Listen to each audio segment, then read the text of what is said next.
আমাদের কাফের group of ইন্ডাস্ট্রির মালিক একমাত্র কর্ণধার আব্বাসী হুজুর আরিফ বিন হাবিবকে যে এখনো কাফের ফতোয়া দেয় নাই, এটা কিন্তু আজব কিছু না।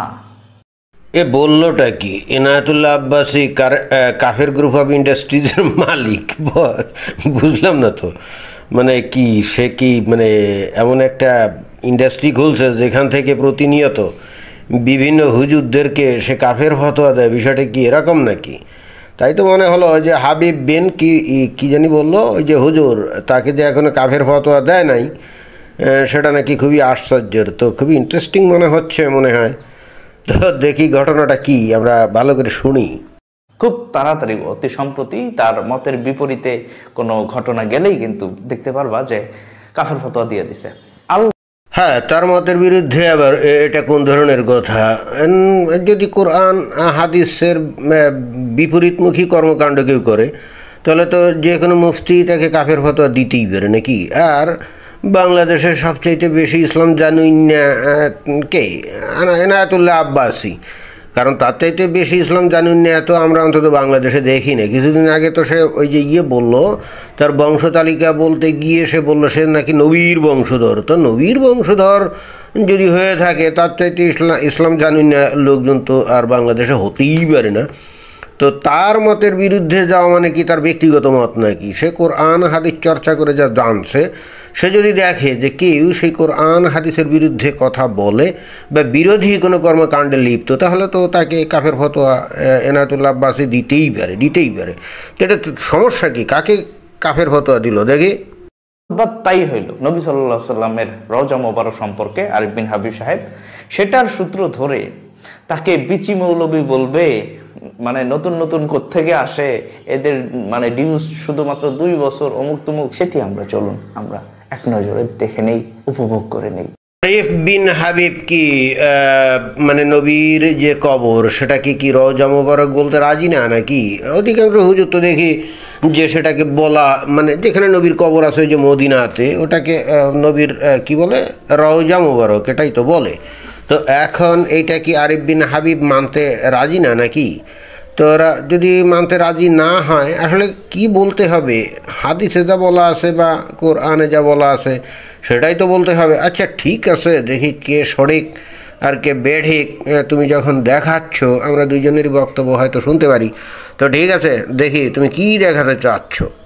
রাসূলুল্লাহর রওজা শরীফকে রওজা বলা যাবে না, যে বলবে সেও কাফের।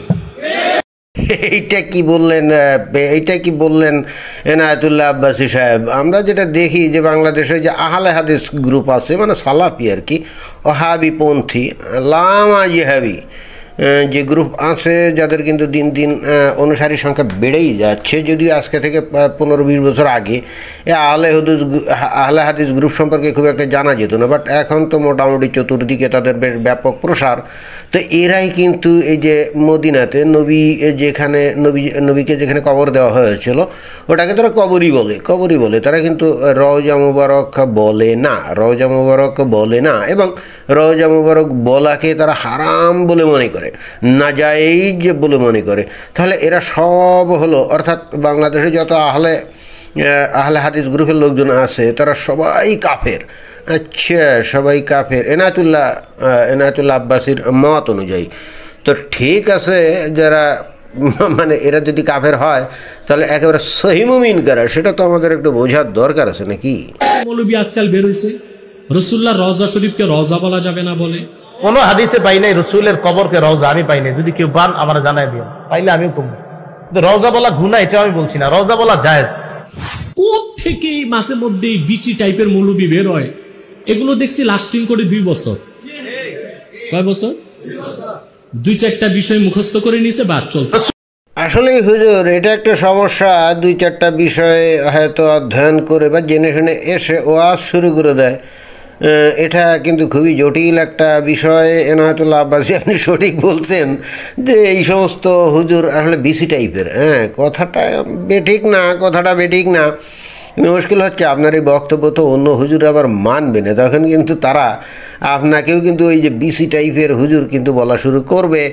অর্থাৎ আপনারা কিন্তু একে অন্যের এই যে গীবত আপনারা গাচ্ছেন, একে অন্যকে খুব মারাত্মকভাবে এই যে অপমান করছেন, যদিও অবশ্য দর্শক শ্রোতা এগুলো শুনে তারা কিছু মনে করবে না, তারা মনে করবে দূর এই দুইটা হুজুরের মধ্যে সমস্যা, ইসলামের মধ্যে কোনো সমস্যা নেই, কোরআন হাদিসের মধ্যে কোনো সমস্যা নেই।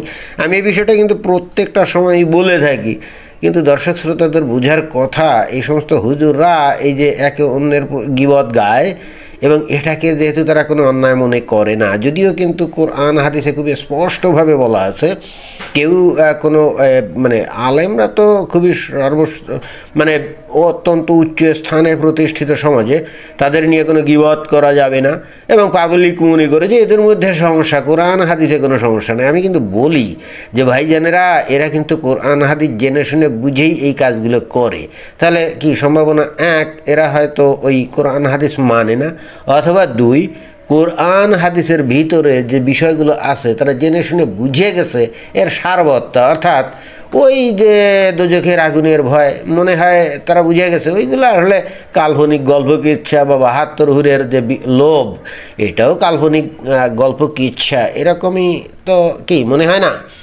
অর্থাৎ দুইটা সম্ভাবনার একটা তো হতেই হবে, অর্থাৎ যে হয় তারা মানে কোরআন হাদিস একেবারেই না জেনে কথা বলে, আর যদি কোরআন হাদিস জেনে শুনে কথা বলে তাহলে বুঝতে হবে যে ওর ভিতরে সারবত্তা জেনে বুঝে গেছে যে ওগুলো বিশ্বাস করার কোনো যুক্তি নাই, আর ঠিক সেই কারণে কিন্তু এই কাজগুলো করে নাকি। তো দেখি তারপর রাসূল আকরাম সাল্লাল্লাহু আলাইহি সাল্লামের কবর মুবারকের সামনে গিয়েও যদি কেউ সন্তান চায়, রাসূলের কি মুবারক কবর বলতে কি আপনারা কষ্ট পাইছেন? আমি কিন্তু কবর বলি সওয়াবের আশায়। কিসের আশায়? হাদিসে কবর আসছে, মারারতু বিকবরি রাসূলিল্লাহ, সাহাবা বলছে রাসূলের কবরের পাশ দিয়ে অতিক্রম করলাম, তো সাহাবা সওয়াব পাইবে, আমি পাবো না? এখন হাদিসে নবীর সাহাবীরা যদি বলে থাকে যে নবীর কবর, তাহলে তো ওটা কবরই নাকি? তাহলে রওজা এই মোবারক শব্দটা কোথা থেকে আবিষ্কৃত হলো, এটা কবে থেকে চালু হলো, এটাই তো বুঝছি না। যদি হাদিসে লেখা থাকে কবরের পাশ দিয়ে গেলাম, নবীর কবরের কাছে গেলাম, তাহলে তো সেটা কবরই, তাহলে তো ওটাই বলতে হবে। এখানে রওজা শব্দের উৎপত্তি বা রওজা টার্মটা কীভাবে আসলো সেটাও তো একটু বুঝতে হবে। তাহলে কি এখানে এনায়েতুল্লাহ আব্বাসী আসলে কি বেঠিক নাকি? কিছুই তো বোঝা যাচ্ছে না, কিছুই তো বোঝা যাচ্ছে না। কিন্তু কথা হচ্ছে যে এনায়েতুল্লাহ আব্বাসীর মতো লোকজন কীভাবে একটা বেঠিক জিনিসকে সঠিক বলে তারপরে যদি বলে যে রওজা মুবারক যারা না বলবে তারা কাফের, ভয়ঙ্কর কথা, ভয়ঙ্কর কথা, তাই না? রওজা মুবারকে নবীজি কি জীবিত না মৃত? রওজা মুবারক বলাই হারাম, বলবেন নবীর কবরে, নবী জীবিত না মৃত। ও, রওজা বলাটাই হারাম, আবার ওদিকে এনায়েতুল্লাহ আব্বাসী বলছে যারা রওজা না বলবে তারা কাফির। তাহলে এখন প্রশ্ন হচ্ছে এই যে সাধারণ মুমিন মুসলমানরা কার কথা মানবে, কার কথা মানবে? সাধারণ মুমিন মুসলমানরা, আপনারা একটু চিন্তা করে দেখছেন যে এই দুই গ্রুপ যারা নবীর কবরের নাম নিয়েই আসলে কাফের ফতোয়া দেয়, যদি কেউ বলে কবর এবং রওজা না বলে তাহলে তারাও কাফির, আর যারা নাকি বলবে যে এটা এটা রওজা তাহলে তারাও কাফের, মানে উভয় দলই কিন্তু কাফের। অর্থাৎ প্রকৃত মুমিন মুসলমান বলতে এখানে কিন্তু কাউকেই খুঁজে পাওয়া যাচ্ছে না। তাহলে সমস্যাটা কোথায়? সমস্যাটা হচ্ছে কোথায় জানেন? আপনাদের অজ্ঞতা। আপনারা তো এইগুলো নিয়ে কোনো চর্চা করেন না এবং এগুলো আপনারা জানাশোনার চেষ্টাও করেন না। আপনারা যে হুজুরকে পছন্দ করেন তার বক্তব্যকেই সঠিক মনে করেন, কিন্তু আপনাকে বুঝতে হবে যে আপনার হুজুরের বিরোধী যে হুজুর আছে তারও কিন্তু দলিল আছে, তাই না? তাহলে সমস্যাটা কি দুই হুজুরের নাকি? আমার কাছে তো অন্তত সেটা মনে হয় না। তবে আমি মোটা দাগে যেটা বুঝলাম যে রওজা মুবারক বলাতে একটা সুবিধা আছে, কি জানেন? তাহলে মানুষজন ওইখানে যে ভিড় করবে, গিয়ে হাদিয়া দিবে, টাকা দিবে, মানত করবে, মানতের জন্য ওখানে টাকা দিবে, তাহলে ওই রওজা মুবারকের যারা তত্ত্বাবধায়ক তারা কিন্তু রসে বসে থাকবে, কারণ ওখানে অনেক টাকা পয়সা আয় উপার্জন হবে। যেমন ওই যে খান জাহান আলীর মাজার বা শাহজালাল এর মাজার, শাহ মখদুমের মাজার বা খাজা নিজামুদ্দিনের মাজার টাজার আছে না, তো ওটাও তো ওয়ান কাইন্ড অফ রওজা, তাই না? রওজা মুবারক।